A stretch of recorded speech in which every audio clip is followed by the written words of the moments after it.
साल 2026 की ये होली अपने साथ ग्रहण को लेकर आई है, जो कि भारत में भी साफ साफ रूप से नजर आएगा। आज की ये वीडियो बहुत ही खास और महत्वपूर्ण, साथ में थोड़ा सावधान करने वाली भी है। आप सबने बिल्कुल ठीक सुना, इस बार होली के रंगों के साथ आसमान में एक अजीब सी हलचल भी देखने को मिलेगी। यहाँ पर मैं बात कर रही हूँ होली के दिन लगने वाले चंद्र ग्रहण के बारे में। हमारे हिंदू धर्म में होली, दीपावली, रक्षाबंधन जैसे त्योहार जो कि बहुत ही पवित्र और बड़े धूमधाम से मनाए जाते हैं, लेकिन जब इन त्योहारों पर ग्रहण का साया पड़ जाए तो खुशी के साथ साथ एक डर और एक शंका भी मन में बैठ जाती है। साल 2026 की इस साल होली पर कुछ ऐसा ही संयोग बनने जा रहा है। ज्योतिष शास्त्र के अनुसार होली और चंद्र ग्रहण का एक ही दिन होना बहुत ही बड़ा और दुर्लभ संयोग बनने जा रहा है।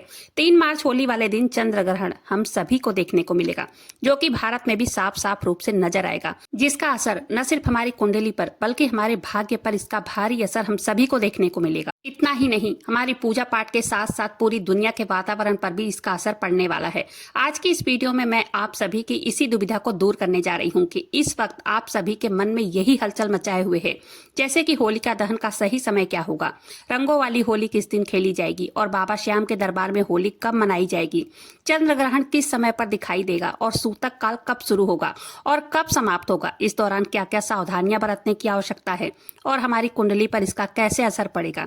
सबसे जरूरी बात, ग्रहण खत्म होने के बाद कौन सा उपाय करना चाहिए और होलिका दहन से पहले क्या काम करना चाहिए, ताकि आपके और आपके परिवार पर कोई भी किसी भी प्रकार का संकट ना आए। रिक्वेस्ट है, वीडियो को पूरा जरूर से देखिएगा, क्योंकि मैं एक एक करके संपूर्ण जानकारी देने वाली हूँ। चलिए बात कर लेते हैं। सबसे पहले होली कब है। देखिए, हिंदू पंचांग के अनुसार होली का त्योहार फागुन मास की पूर्णिमा तिथि को मनाया जाता है और साल 2026 में फागुन पूर्णिमा की जो तिथि है वो 2 मार्च की शाम को शुरू होकर 3 मार्च की शाम तक ही रहेगी। अब यहीं से सारा कंफ्यूजन शुरू हो रहा है ना।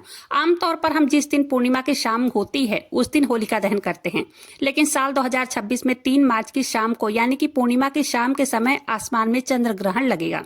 और हमारे शास्त्रों की बात करें, यह अटल नियम है कि ग्रहण काल में कोई भी शुभ कार्य या पूजा पाठ अग्नि प्रज्वलित कभी नहीं करना चाहिए। ये सख्त मनाही होती है। ग्रहण के समय किया गया होलिका दहन शुभ फल प्रदान नहीं करता है बल्कि दोष प्रदान करता है। देखिए, होलिका दहन कब किया जाए। ज्योतिष पंचांग के अनुसार, जानकारों के अनुसार इसका सटीक हल ये निकलता है 3 मार्च की शाम को ग्रहण है, इसलिए साल 2026 में होलिका दहन 2 मार्च 2026 की रात को ही किया जाएगा। लेकिन इसमें भी एक बाधा है, क्योंकि 2 मार्च को शाम 5 बजे भद्रा लग जाएगा और आप तो जानते हैं भद्रा के दौरान होलिका दहन या कोई भी शुभ कार्य करना वर्जित माना जाता है। शुभ फल नहीं देता है। ये भद्रा में किया गया होलिका दहन परिवार, समाज और देश के लिए अशुभ फल देता है, इसलिए हमें भद्रा के खत्म होने का इंतजार करना पड़ेगा। होलिका दहन का शुभ मुहूर्त जो है वो देर रात 12:50 से लेकर 2:02 तक रहेगा।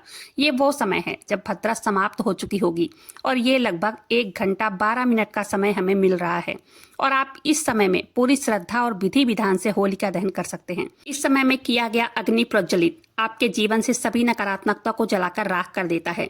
आगे जानेंगे इस बार रंगों वाली होली किस दिन खेली जाएगी, राजस्थान में और बरसाना में होली कब मनाई जाएगी, सूतक काल का सही समय क्या है और ग्रहण के दौरान क्या सावधानी बरतनी चाहिए। सारी जानकारी बहुत ही सूक्ष्म और महत्वपूर्ण होने वाली है। अगर वीडियो पर यहाँ तक आ ही गए हो तो वीडियो को लाइक करके अपने ही चैनल मैजिक उपाय को सब्सक्राइब जरूर से करें। ऐसे ही जानकारी के लिए 2026 का जो पहला चंद्र ग्रहण है वो 3 मार्च 2026 दिन मंगलवार को लगने जा रहा है और इससे ठीक पहले 17 फरवरी को सूर्य ग्रहण लगा था, लेकिन उसका खास प्रभाव भारत में देखने को नहीं मिला था। ये कोई मामूली ग्रहण नहीं होता है जब 15 दिनों के अंतराल में 2 ग्रहण पड़ते हैं। खैर, ये जो चंद्र ग्रहण है इसका प्रभाव हम सभी के जीवन पर और हमारे कुंडली पर भी पड़ने वाला है। ये ग्रहण पूर्ण चंद्र ग्रहण होगा। इसका मतलब है चंद्रमा पूरी तरह से पृथ्वी की छाया में आ जाएगी और लाल रंग में दिखाई देगा। अब सबसे बड़ा सवाल यह आता है कि क्या भारत में दिखाई देगा ये, इसका सही समय क्या होगा। तो जी हाँ, ये भारत में भी दिखाई देगा। भारत के अधिकांश हिस्सों से इसे देखा जा सकेगा। चलिए अब जान लेते हैं इसका सही समय क्या होगा। देखिए, भारतीय समय के अनुसार ये ग्रहण दोपहर के बाद से ही शुरू हो जाएगा, जो कि दिन में चंद्रमा दिखाई नहीं देता है, इसलिए इसका महत्व शाम से शुरू होगा। जैसे कि शाम के समय चंद्रोदय होगा तब से ही ग्रहण शुरू हो चुका होगा। ग्रहण शाम के 6:47 पर समाप्त होगा, यानी कि इसका मोक्ष काल समय 7 बजे के पहले ही हो जाएगा। भले ही ये चंद्र ग्रहण भारत में 20 से 25 मिनट के लिए ही दिखेगा, लेकिन शास्त्रों के अनुसार अगर ग्रहण भारत में दिख रहा है तो इसका सूतक काल भी पूरी तरह से मान्य होगा। अब जानते हैं सूतक काल के सही समय के बारे में और सही जानकारी पर, तो यहाँ पर बड़े ध्यान से देखिए और सुनिएगा। देखिए, जब भी चंद्र ग्रहण लगता है तो सूतक काल पूरे 9 घंटे पहले ही शुरू हो जाता है, और जब सूर्य ग्रहण लगता है ना तो सूतक काल पूरे 12 घंटे पहले से प्रारंभ हो जाता है। तो ग्रहण का जो स्पर्श काल है वो भारतीय समय के अनुसार बात करें तो दिन में ही हो जाएगा। इसका 3 मार्च को सुबह से ही सूतक काल के नियम लागू हो जाएंगे। सूतक काल का सही समय 3 मार्च को 9:39 पर शुरू हो जाएगा, और ये सूतक काल ग्रहण खत्म होने के साथ ही यानी कि 6:47 तक चलेगा। सूतक काल को अशुद्ध समय भी माना जाता है, और इस दौरान वातावरण में नकारात्मक ऊर्जा बहुत ज्यादा होती है। आपको इस दौरान क्या करना चाहिए और क्या नहीं करना चाहिए, ये जान लेते हैं। देखिए, पूजा पाठ बिल्कुल ही वर्जित माना जाता है। जब भी ग्रहण लगता है तो 3 मार्च सुबह 9:30 से पहले ही आप सभी को अपने घर में पूजा पाठ कर लेना है, और इसके बाद घर के मंदिर में पर्दा लगा दीजिए, या अपने मंदिर के कपाट हो तो वो बंद कर दीजिएगा। भगवान की मूर्तियों को स्पर्श करना पूरी तरह से वर्जित माना जाता है। और दूसरा, खाने पीने की जो भी चीजें हैं सूतक काल लगने से पहले ही, यानी कि दूध, दही, पानी का मटका या खाने पीने की जो भी चीजें हैं उसमें तुलसी पत्र डालकर ही रखिएगा। देखिए, वैज्ञानिक और धार्मिक दृष्टि से तुलसी में पारा यानी कि मर्क्यूरी होता है, जो कि ग्रहण के हानिकारक तत्वों को नष्ट कर देता है। और इस दौरान कोई भी नुकीली चीज जैसे कि सुई, कैंची, चाकू का इस्तेमाल बिल्कुल भी ना करें। इस दौरान सिलाई कढ़ाई भी ना करें, बस मन में मंत्रों का जप करते रहें। या फिर धार्मिक पुस्तकें भी पढ़ सकते हैं। जो भी गर्भवती महिलाएं हैं वो पूरी तरह से इस चंद्रमा की रोशनी से दूर रहें। कोशिश करें इस दौरान अपने पेट पर गेरू का लेप लगा लें या गाय के शुद्ध गोबर का लेप लगा लें। और अब सबसे बड़ा सवाल जो कि हर किसी को परेशान करे हुए है, रंगों वाली होली कब खेली जाएगी। देखिए, आमतौर पर हम होलिका दहन के दूसरे दिन ही होली यानी कि रंग खेलते हैं। इस हिसाब से हमने होलिका दहन 2 मार्च की रात को किया। अब इस हिसाब से तो 3 मार्च की सुबह हमें रंगों वाली होली खेलनी चाहिए। यहाँ पर ज्योतिष शास्त्र आड़े आता है। 3 मार्च की सुबह से ही सूतक लग जा रहा है और शाम को ग्रहण लग रहा है, तो ज्योतिष शास्त्र कहता है कि हमें ग्रहण में उत्सव नहीं मनाना चाहिए। ग्रहण के दिन संयम, तप और जप का दिन होता है। इसलिए देश के बड़े बड़े विद्वानों और काशी के पंचांग के अनुसार रंगों वाली होली 3 मार्च को नहीं बल्कि 4 मार्च 2026 बुधवार को खेली जाएगी। 4 मार्च को ग्रहण का कोई साया नहीं होगा। पूर्णिमा तिथि समाप्त हो चुकी होगी और चैत्र मास की प्रतिपदा तिथि भी यानी कि हिंदू नववर्ष की पहली सुबह का शुभारंभ होगा। वातावरण पूरी तरह से शुद्ध और सकारात्मक हो चुका होगा। इसलिए 4 मार्च को आप जी भर के रंगों वाली होली खेलें, गुलाल उड़ाइए और होली मिलन समारोह बड़े धूमधाम से मनाइए। अब बात कर लेते हैं कि चंद्र ग्रहण भारत में कहां कहां दिखाई देगा और इस चंद्र ग्रहण पर ज्योतिष मत क्या है।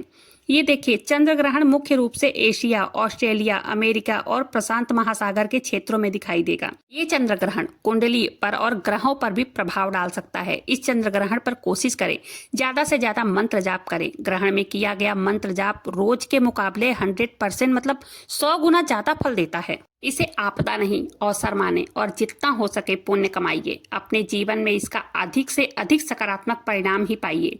अब सबसे जरूरी बात, ग्रहण समाप्त होने के बाद क्या करना चाहिए और होलिका दहन से पहले क्या करें। देखिए, होलिका दहन तो हम 2 तारीख को कर रहे हैं, या तो 3 तारीख शाम को भी कर सकते हैं। ग्रहण समाप्त होने के बाद रात में 3 तारीख की रात को भी हो सकता है। उसकी राख और प्रसाद ग्रहण करना बाकी है।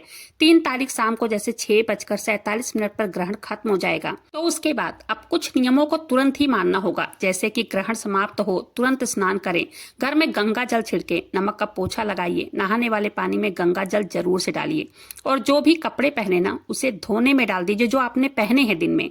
घर के मंदिर के फाटक या पर्दा जो आपने लगा दिया है उसको खोल दें। घर के मंदिर से लेकर घर के कोने कोने तक हर जगह गंगा जल छिड़के। चंद्र ग्रहण खत्म होने के बाद दान जरूर से निकालें। चंद्र ग्रहण के बाद किया गया दान हमारी कुंडली में चंद्र को शांत करता है। ये जो होली का समय है, ये किसी गरीब व्यक्ति को, सफाई कर्मचारी हो या ब्राह्मण हो, जितना हो सके सफेद चीजों का दान करें, जैसे कि चावल, चीनी, दूध, सफेद मिठाई हो गई। इन चीजों का आप दान कीजिएगा। बहुत फलदायी होता है दान करना ग्रहण के बाद। ये दान आपके घर में सुख, समृद्धि और शांति लेकर आता है। ग्रहण खत्म होने के बाद नहा धोकर घर को साफ सुथरा करके मंदिर में एक दीपक जरूर से जलाइए और बाबा श्याम के सामने हाथ जोड़कर प्रार्थना कीजिए अपनी हर परेशानी खत्म करने के लिए, ग्रहण का दुष्प्रभाव अपने जीवन में और अपनी कुंडली पर ना पड़ने के लिए। देखिए, राजस्थान में और बरसाना में भी 4 मार्च को होली खेली जाएगी, तो 4 मार्च पर आप सभी भी होली खेल सकते हैं। उम्मीद करती हूँ जानकारी पसंद आई होगी। जानकारी पसंद आई हो वीडियो को लाइक कीजिएगा। अपने ही चैनल मैजिक उपाय को सब्सक्राइब जरूर से कीजिएगा। बाबा श्याम नाम का जयकारा दिल से लगाइएगा। मिलते हैं फिर ऐसी किसी वीडियो के साथ, तब तक के लिए जय श्री श्याम, हारे के सहारे की जय।